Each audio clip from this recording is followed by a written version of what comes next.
Hi friends.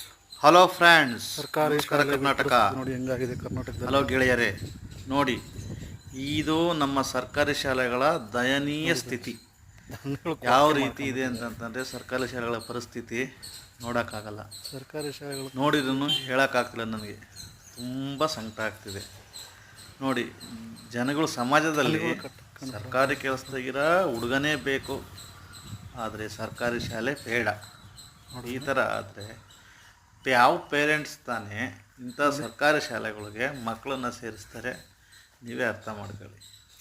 ಸರ್ಕಾರಿ ಶಾಲೆಗಳು ಅಂತಂತಂದರೆ ಅಸಡ್ಡೆ ಆಗೋಗ್ಬಿಟ್ಟಿದೆ. ರೀತಿ ಆಗ್ಬಿಟ್ಟಿದೆ ಅಂದರೆ ಅದನ್ನು ದನಿನ ಕೊಡ್ಕೆ ಥರ ಮಾಡ್ಕೊಂಡಿದ್ದಾರೆ. ಲಿಟ್ರಲಿ ದನಿನ ಕೊಡ್ಕೆ ಥರ ಮಾಡ್ಕೊಂಡಿಲ್ಲ, ಕೊಡ್ಕೆನೇ ಮಾಡಿಬಿಟ್ಟಿದ್ದಾರೆ.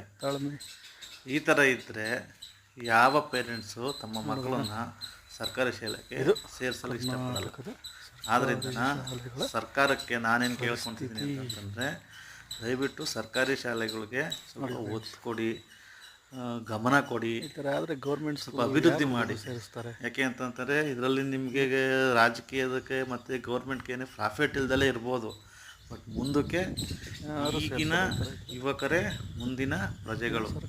ಇದೇ ಯುವಕರೇ, ಇದೇ ಮಕ್ಕಳೇ ಮುಂದೆ ಸಮಾಜಕ್ಕೆ ಮಾಡಬೇಕು, ಕೊಡುಗೆಯಾಗಿ ಬರುವಂಥವ್ರು. ಅದರಿಂದ ನಾನೇನು ಹೇಳ್ತಿದ್ದೀನಿ ಅಂತಂತಂದರೆ, ದಯವಿಟ್ಟು ನಾನು ಎಲ್ಲರಿಗೂ ರಿಕ್ವೆಸ್ಟ್ ಮಾಡ್ಕೊತಾ ಇದ್ದೀನಿ, ಗೌರ್ಮೆಂಟ್ಗೂ ರಿಕ್ವೆಸ್ಟ್ ಮಾಡ್ಕೊತಾ ಇದ್ದೀನಿ, ಸರ್ಕಾರಿ ಶಾಲೆಗಳನ್ನ ಅಭಿವೃದ್ಧಿ ಮಾಡಿ. ಈ ಥರ ಅಂತ ಮಾಡೋಕ್ಕೆ ಬಿಡಬೇಡಿ.